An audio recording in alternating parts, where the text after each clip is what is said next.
સમાચાર સુરતમાંથી કે જ્યાં ધોરણ 8ની વિદ્યાર્થીનીના આપઘાત મામલે એબીવીપી દ્વારા આદર્શ પબ્લિક સ્કૂલ બહાર વિરોધ કરાયો છે। સ્કૂલ ફી માટે દબાણ કરવાથી આપઘાત કર્યાનો દાવો છે। એબીવીપીના કાર્યકરોએ સ્કૂલમાં પ્રવેશતા પોલીસે અટકાવ્યા। પોલીસ અને કાર્યકરો વચ્ચે ઘર્ષણ પણ થયું। 20થી વધુ કાર્યકરોની પોલીસે અટકાયત પણ કરી।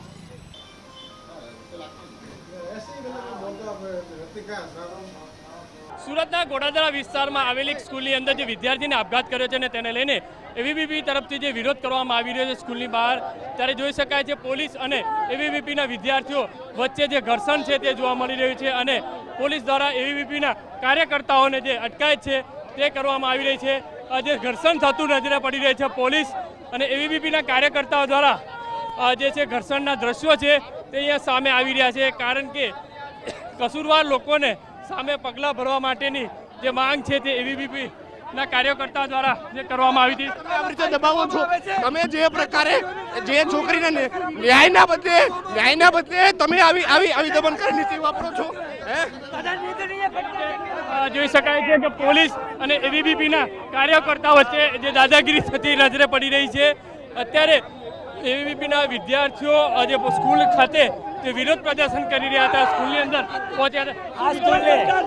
હું હર્ષભાઈને કહેવા માંગીશ કે જે બેટી ચાલી ગઈ છે એને રક્ષણ મળવું જોઈએ, એને રક્ષણ મળ્યું નથી અને આ સ્કૂલને રક્ષણ આપવામાં આવે છે। જેની પાસે પાર્કિંગ નથી, જેની પાસે પ્લે એરિયા નથી, એને રક્ષણ આપે છે।